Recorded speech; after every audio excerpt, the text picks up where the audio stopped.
with it, there are still many positive points to this movie. Well, the blind Jedi guy that's not a Jedi. Sure, it was amazing. The actual introduction of the Wills into Star Wars canon. Yeah, just by mentioning. They're the Guardians of the Wills.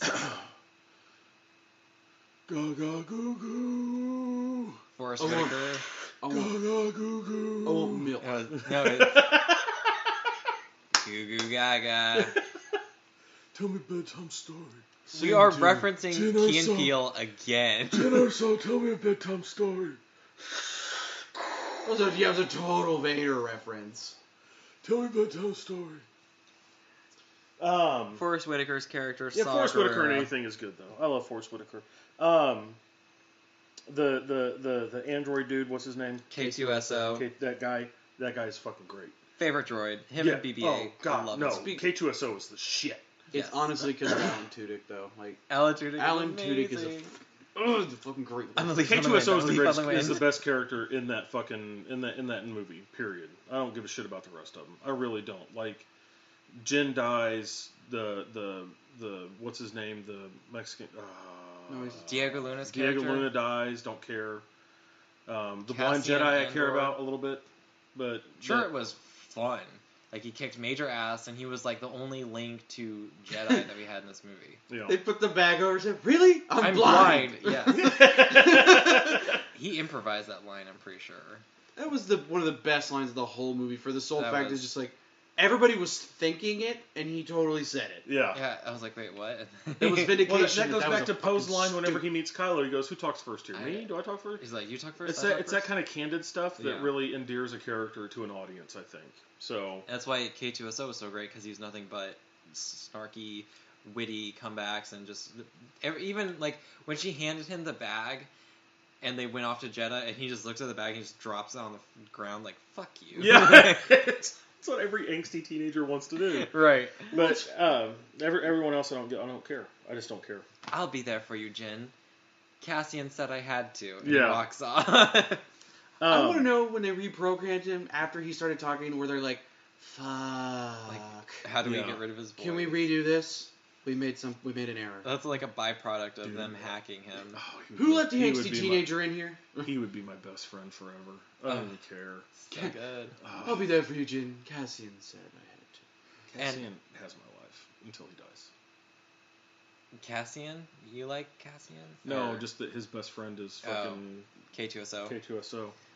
I really liked Ben Mendelsohn's portrayal of Orson Krennic. The idiot. What? Hold on. Director Krennic might be the stupidest person. Stupidest human being on the planet. Ever. Why? Stupidest human being in the universe ever. You want to smuggle plans, so what do? You give it to a pilot, but it's not the actual plans. It's just, what? A map? Or what the fuck did he give him? You're thinking about Galen Erso. Who the fuck are you talking about? The guy in the white suit who was in charge. The guy that Vader choked out. Oh, don't choke on your aspirations, guy. That's Krennic. Yes. Okay. Galen Erso is the guy who gave the Mads Mikkelsen. No, okay, so that guy is a great actor because it's not often that you have to go up against thin fucking air and show emotion when in a conversation. And he had to do that because Tarkin was hot garbage for CGI. It wasn't the best, but we're getting close to reanimating people back It was the to Labyrinth life. David Bowie-esque. It was fucking terrible. What? It looked like a fucking Muppet, dude. Oh. He was terrible. We said David Bowie. I'm like, they didn't do anything to Bowie's face in that movie. No, but like, Muppet. In the Muppets? Well, then again, we also saw it on like the big screen, and you even commented, you're like, oh, it looks okay on smaller screen. Yeah, because we watched the little whatever, and I'm like, oh, it looks not bad on small screen. Maybe they shouldn't have released this worldwide. Maybe they should have just DVD release because the CGI was shit. Yeah, like they would never do that. They wouldn't have done that. That movie made shit pile of money. I know. But, and I understand why they had to do that, because Tarkin is a huge figure in the Empire. I get that, but they could have also done something what they did, like with the Emperor for the 4 and 5 or 4. Before you meet the Emperor, you just see like him pop up, like what they did with Snoke. He like just pops hologram? up on like a hologram, yeah. and he's talking to him. You So don't have to go face to face. You don't have to do any of that shit. So you think he would have been somewhere. like a life size hologram, or even just like one of the small holograms or whatever. You know, it doesn't matter. Whatever. I mean, you could do whatever at that point, or put him on a fucking video screen. Yeah. But you don't have to CGI the whole fucking guy. It wasn't the whole guy. It was just his face. Well, same thing. That's what they did with Leia too. Yeah. Which her CGI was even worse than his. She had freaking. It looked like she was in that Amy Adams movie Big Eyes. That's a good movie though. Yeah, but I mean, Carrie Fisher does have like doe eyes. 5 minutes later, whenever Vader gets on the ship, she doesn't. I think you need to rewatch the movie. I just saw freaking clips of it 10 seconds ago. But the big thing with Rogue One is they cut it really close to New Hope to the point where you're like, really? But you also have to wonder though, like that's still the overarching question though is, did the story really need to be told? Did we really need to know exactly what happened? No, but it made the money, so who cares? Well, if more than anything, That's the whole thing. It was It's a the money introduction of some new lore. I mean, that's why we're getting a Han Solo prequel. Do we need to see that? Fuck no. But Hell yes, we do. No. You goddamn right we do. Ugh. If anything, to see Donald Glover as young Lando. Hetero high five. You disgust me. Hey, I'm just saying, man. Anytime you get Childish Gambino flying a Millennium Falcon with a vest, fuck yeah. Oh my god.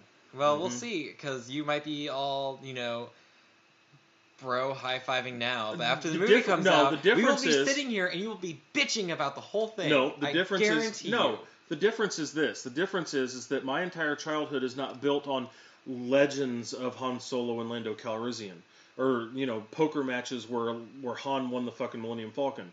I don't give a shit about that. What my whole childhood was built on, where Star Wars is concerned, is what happened. How did they sacrifice? And I came up with that story in my head.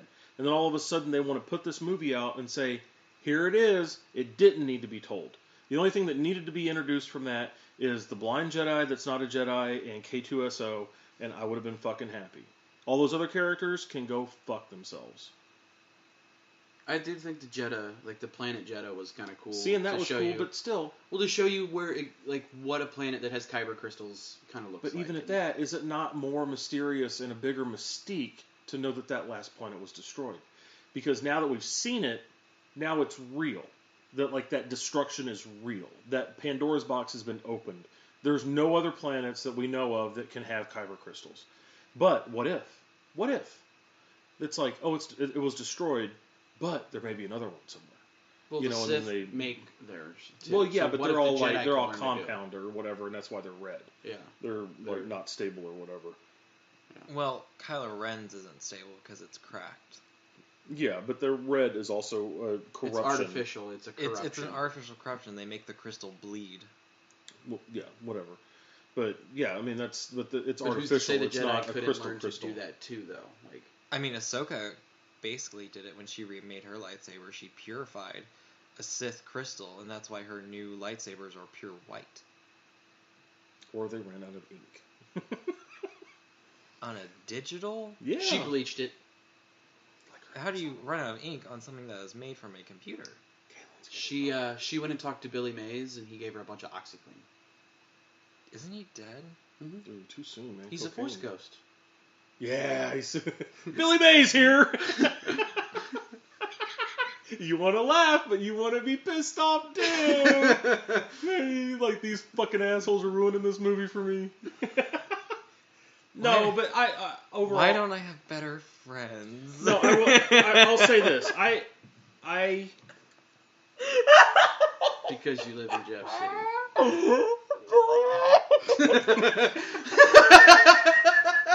We broke him. We did it. He's gonna be thinking about that for the rest.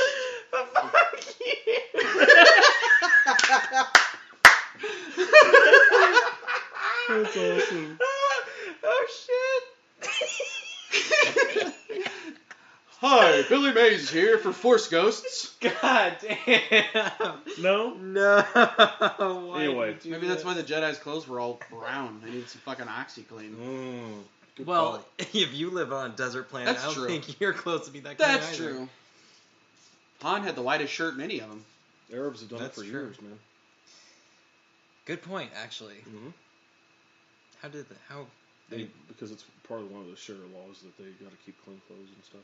Yeah, and then I know that they have to, before they go into like temples, they have to like spend half an hour washing their feet and their hands and everything. Yeah.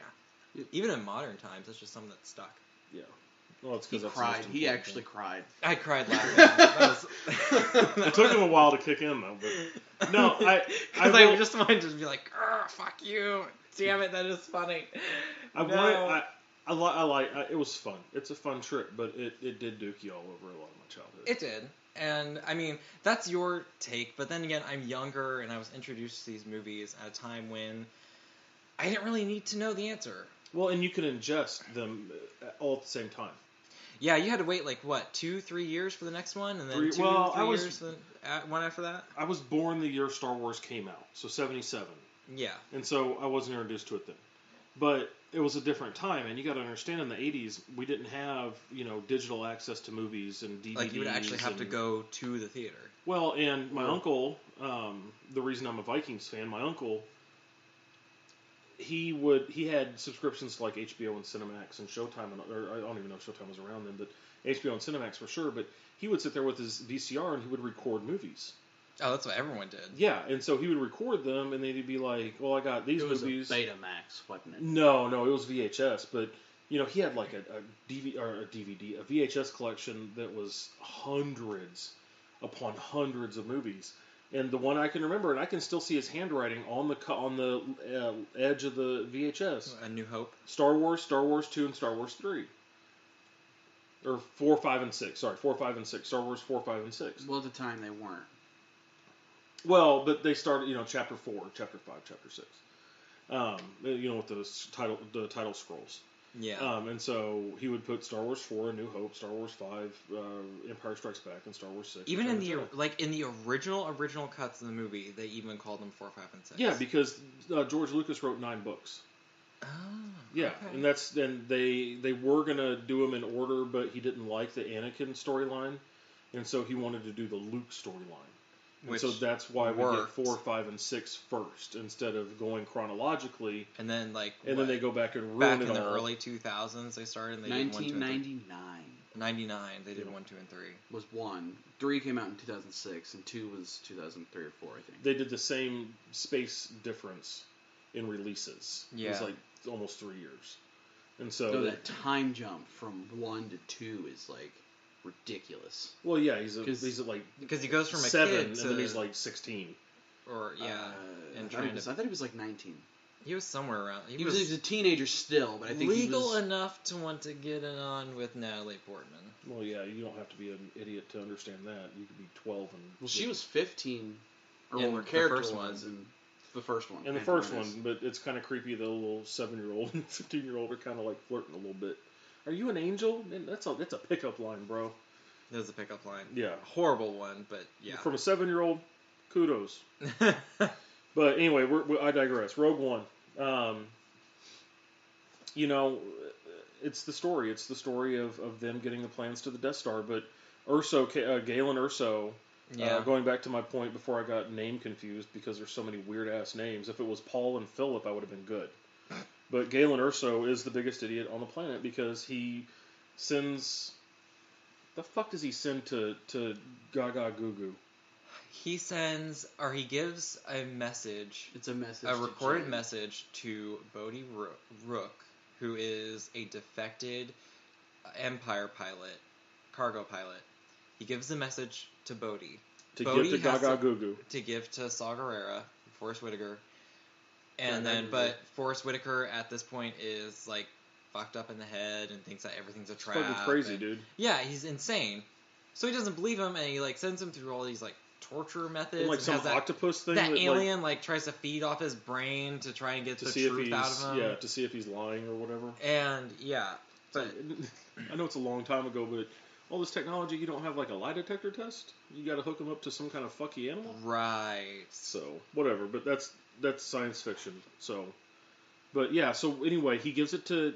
That's just a message to Jen. It's just it's not even to tell her where to find the plans, right? It's not even necessarily to Jen. It's just if she is there, because he even prefaces it with, "I don't know if she's dead or so well hidden the Empire will never find her." So why not give the pilot the fucking plans to the Death Star? I don't know if he had access to the plans because the actual blueprints were on that data drive and With locked the- away in with the the vault.